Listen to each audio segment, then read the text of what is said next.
It's us. Okay, we are going to continue. We are going to have two talks. One talk is going to be delivered by Lidiia Sanyk, and then we are going to have a separate forum with a couple of speakers. I'm going to give a floor to another moderator who is going to introduce the next speakers, but right now we are going to have the next topic. Whether Ukraine is ready to have the bionic prostheses, and what do we need to know about it? Lidiia Sanyk, the Chief Clinical Officer at Esper Bionics. Lidiia, good afternoon. You have 20 minutes for your talk. My name is Lidiia, and today I will speak on behalf of the Esper for Ukraine project. So nowadays, the big question is Ukraine ready for bionic prosthetics? And well, my answer is resounding yes. Esper Bionics has an expertise in manufacturing bionic hands, like this, for over 4 years. And here in Ukraine, in fact, we are working on this for over a year, and results are pretty amazing. So bionic prosthetics are already a thing in Ukraine, and it's something we can all be proud of. To illustrate my statement, I'd like to share some piece of motivational video featuring some of our users, please.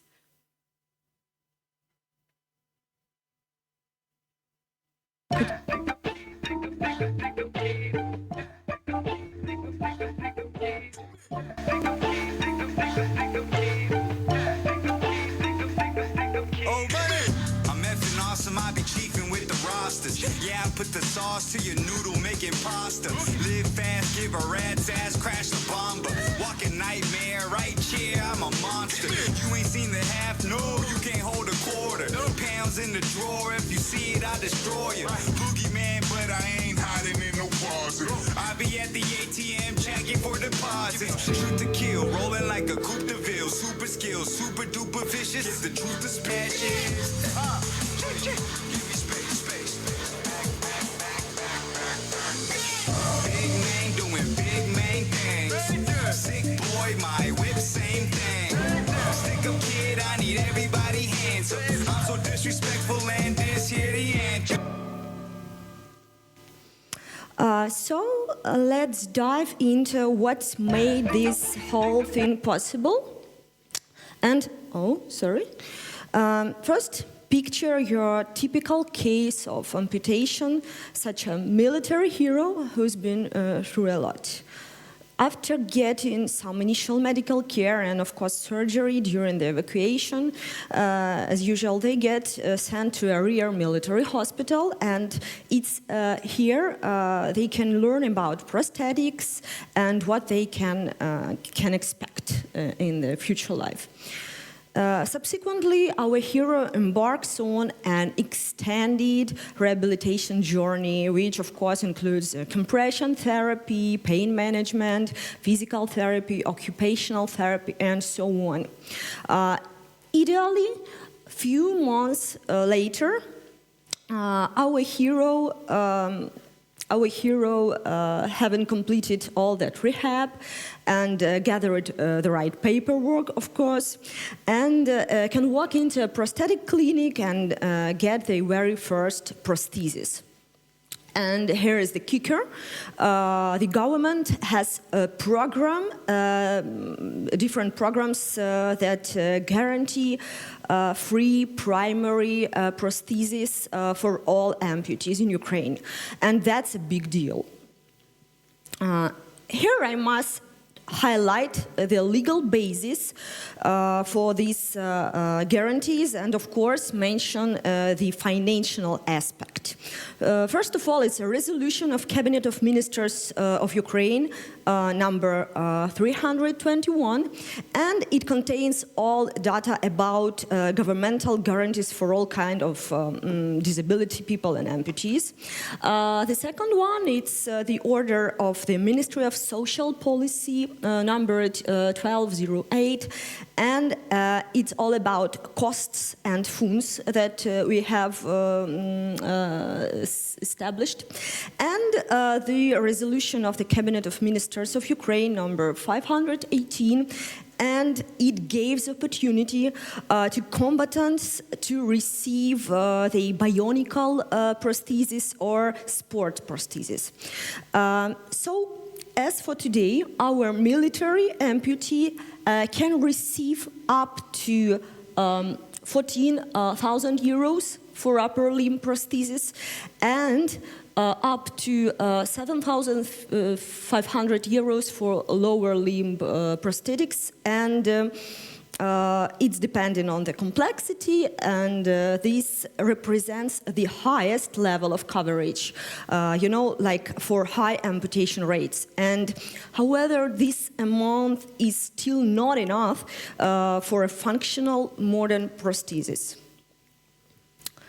And after a year of wearing the primary prosthetics, our military amputee can receive a high functioning prosthesis and can count on a state contribution of over 60,000 euros in coverage.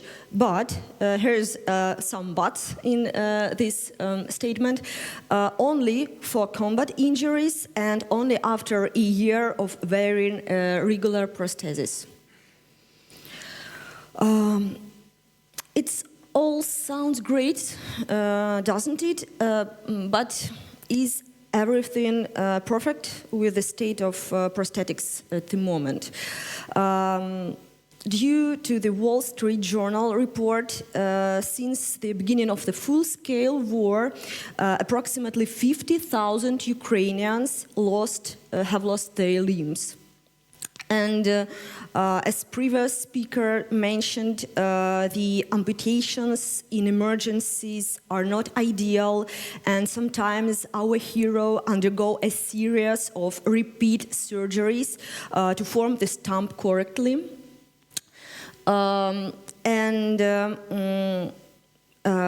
The second one problem that I want to mention, that the majority of components for foreign-made prostheses often exceed the state limits in terms of manufacturing costs. Also, it's worth mentioning separately that civilians, they cannot afford treatment through state guarantees, and they are forced to seek some assistance from charitable organizations. And of course, the healthcare system is overloaded as for now, and many patients have been waiting for a new limb for about a year from the amputation injury. Among the specialists involved in the field of prosthetics, only a few of them have an expertise and qualification to manufacture a stump socket for bionic hands. Because priority is always about the manufacturing of lower limbs. And it's a natural way to have cover some primary injuries with the lower limbs and verticalize that patients. And the prosthetics job continues beyond making just one prosthesis, and it's essential to consider that they will have to service all that prosthesis and repair it, and in a couple of years will need to create a new one for each amputee. So the workload on prosthetists will increase, and it won't decrease even after the war is over. Highly functional prostheses made abroad are also fully serviced only abroad, as for now. And the wait for such servicing takes at least 2 months, as for now. So we need to resolve all that highlighted problems by ensuring the investments from non-state sources, by supporting domestic production to just provide services and quick reaction to repair it, to fit that prosthetics. And of course, we need to train prosthetists now, because in a few years, when the number of people with amputation increases significantly, the state won't be able to meet the demand for prosthetic care here in Ukraine. The war has brought out some amazing people who care about making things better, and we've got some powerful non-governmental initiatives here in Ukraine that are really changing the game when it comes to prosthetics and rehab in Ukraine. Esper Bionics couldn't stand aside, and with a mission to improve access to modern bionic hands, we initiated the Esper for Ukraine project since summer 2022. We provide modern functional hand prostheses to Ukrainians affected by war on a non-commercial basis. Additionally, we provide valuable information about the prosthetic process for our amputees, and here you could see the site for this project, and you just could scan that QR and go on. As for now, currently, the installation of the Esper hand in Ukraine is co-funded by us and by our donors, and the cost of one Esper hand for Ukrainians is 7,000 euros. And this is a special non-profitable price, which is several times lower than the price of Esper hand in the United States. But we are keen of helping people in such way here. In this regard, Esper hand outperforms other prosthetic hands in terms of speed, strength, versatility of grips, but it falls short in terms of water resistance and dust protection. But for now, it's a trade-off. We are working on it. We also train prosthetists and provide live onboarding and live support in Ukraine during the prosthetic fitting, prosthetic tuning, and servicing process. And what does our amputee receives? It's a functional and anatomical hand with a 2-year warranty and a service here in Kyiv, which takes a maximum of 5 days, and free maintenance and updates of prosthesis components to the latest versions here in Ukraine. Thanks to our project, the Esper team, in collaboration with other sponsors and with leading prosthetists here in Ukraine, has achieved significant success. We now have our 20 Esper hand users in Ukraine. Main of them are military servicemen, and so we have the right to claim that Ukrainian users are absolutely ready for bionics. But we still have blockers, the main ones of which I listed earlier. This includes the requirement of extra funding, the requirement of additional specialists, and of course the establishment of service infrastructure. Providing a person with a bionic prosthesis means restoring their ability to live life to the fullest and celebrating their accomplishments. And this, in turn, helps to collectively rebuild the Ukraine. And thank you for your attention. I'll be happy to answer your questions. And for those who'd like to get to know us even better, feel free to come visit our R&D facilities. We've got the office here in Kyiv. And here are the contacts of Chief of Strategical Partnerships, Bogdan, my colleague, and you could just scan for all the contacts. Oh, sorry. Could I? Okay. Дякуємо дуже. So, if you've got some questions, I'm ready to speak about this program. And also, I'm with a demo stand as for now, and with a large hand, such kind of hand we usually provide to men. And we could try. Yeah.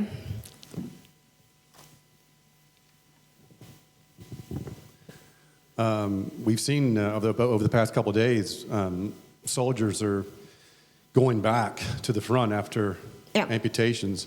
Are your patients, your customers, going back to the front with these hands? Our customers, which have the transradial amputations or the extra exarticulation in their hands and have the functional elbow, they could come back and they could absolutely be as functional as usual, but they've got the primary prosthesis is a mechanical thing, and it's absolutely dust protected and waterproof, because it's like without any electricity on it, without any batteries, and this device needs to be charged. It's absolutely, it couldn't be without the waterproof glove as functional as our hand, but still they are working with it, and they are coming back to the service. Yeah.